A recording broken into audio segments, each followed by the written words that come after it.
I love surgery. I like to do something and see that it's changed, like right away. I want to take that hernia and get rid of it in the next hour. As a general surgeon, I'll do anything, appies and gallbladders, hernias, stomach surgeries for acid reflux, thyroids, parathyroids, melanomas, so it's just tons of variety.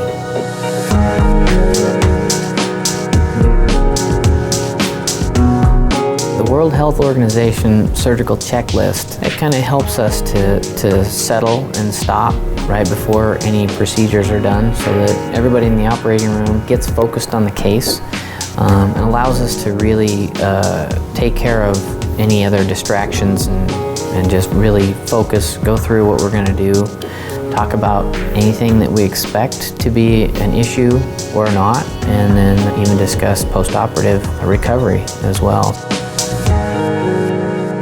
We use it to make sure that we have all the pertinent information about the patient that we need to know before we start the surgery, and also to make sure all of our equipment is working and available to us, and if there's any implants needed, that those are also available, and that any kind of x-ray imaging or films or studies are available that we might need to reference during the case. It goes back to making sure that there aren't any gaps in care and that the patient's getting the best care possible in a timely manner.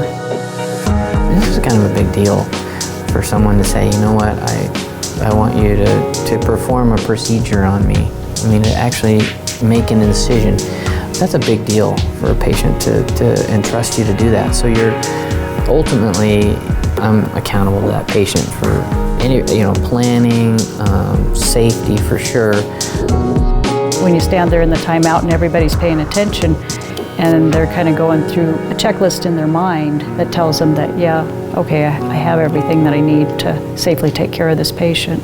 It makes us feel like we're mutually responsible for all the different components, just as much responsibility as the other team member for the care of this patient. Now it's not just one individual, it's an entire team, so it's an entire safety net for patients.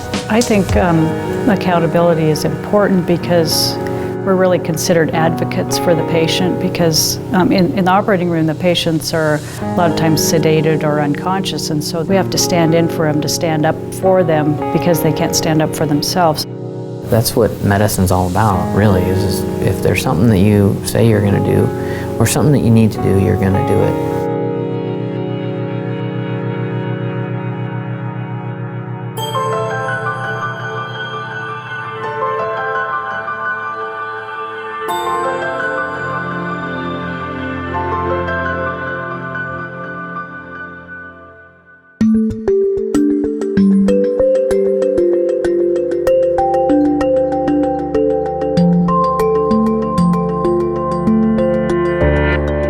We were maybe thinking of having a third and found out we were pregnant. We took the whole family with us to the ultrasound.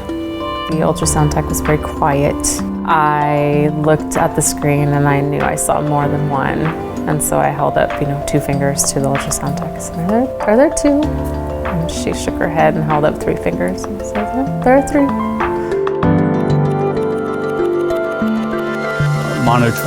Triplets are identical. 3 fetuses share a common placenta, and it's really quite rare, about 1 in 100,000. It is quite risky.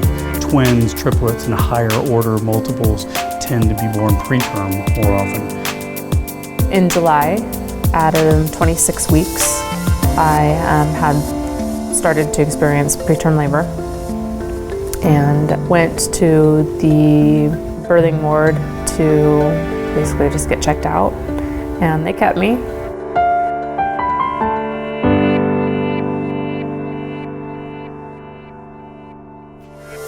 It was a very stressful time. We did not know if our obstetricians were going to be able to hold off our labor.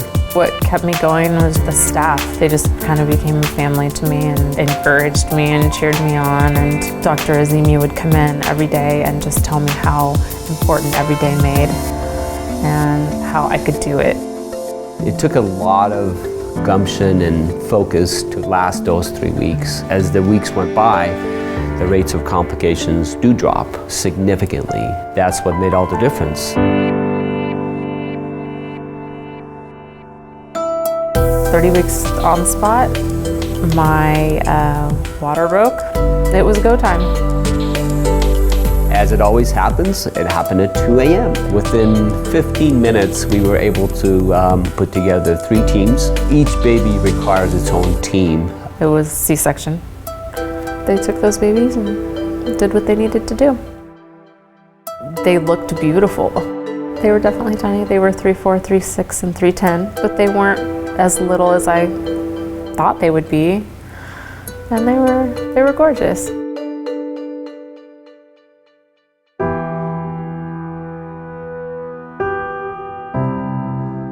They were in the NICU for 2 months.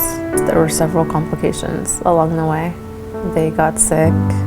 They all got a cold at about a month of age, which put them back on positive pressure and back on support. They were really, frankly, threatened. For you and I, it's a common cold. For babies, it can be very serious, and it was serious for the Markhams. There was a lot of trust from the Markhams to the nursing staff and the nurse practitioners and the physicians that were taking care of them, but also a lot of trust in their babies. Parents are probably some of the strongest people I've ever met. They don't expect this, they don't anticipate these kind of situations, but when they're there, they are just present. And those babies, they did well. They were supported through it by all the nursing staff, all the physicians. Parents kept coming in, kept holding, kept talking to their babies, kept comforting them, kept connecting with them, and they did well. During their time in the NICU, I didn't sleep much. The nurses and doctors never treated me like a patient. They treated me like family. They never made me feel ashamed for any of the feelings I ever had. They were very nurturing, very thoughtful. A lot of them went above and beyond. And I will never forget that, ever. What has become very concrete for me is the incredible privilege, the awesome privilege of being able to be invited into their world and to care for these babies and families.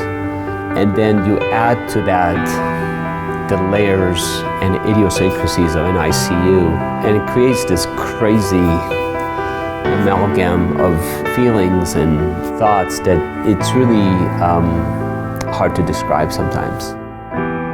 When parents thank us for taking care of their children, we should be thanking them for allowing us to take care of their babies. It's our honor to take care of those babies because so few people get to experience that.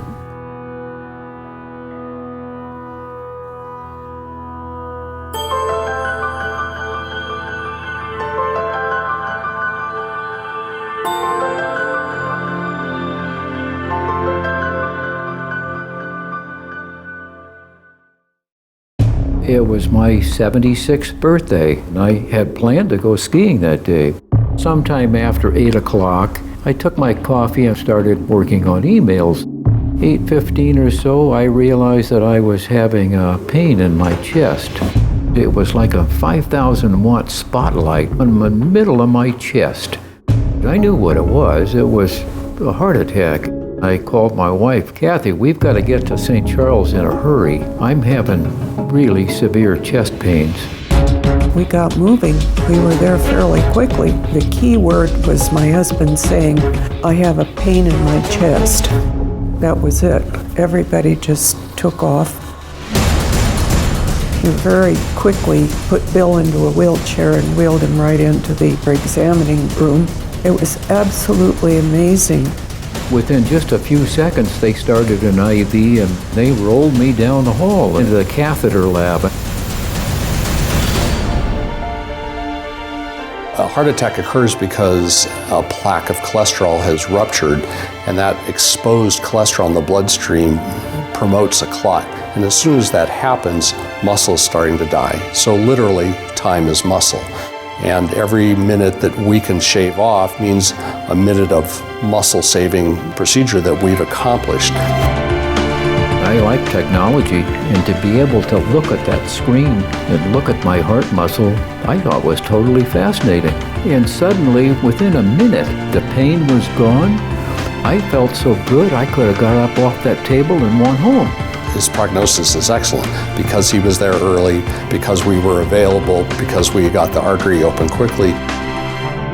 Throughout 2006, we started working on streamlining the process, trying to reduce the time that it took to get a patient through the ER into the cath lab to get their occluded heart artery open. We didn't have to look for champions. The champions came to us.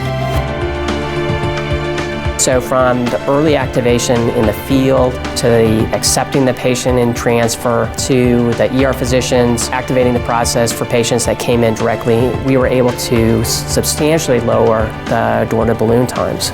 We're now able to do things very quickly because we recognize who's good at what and have them assigned to the job that they do best. The Heart One program would not work without it being recognized that it takes a team. We wouldn't be where we are without, dedicated, committed folks that had the same vision.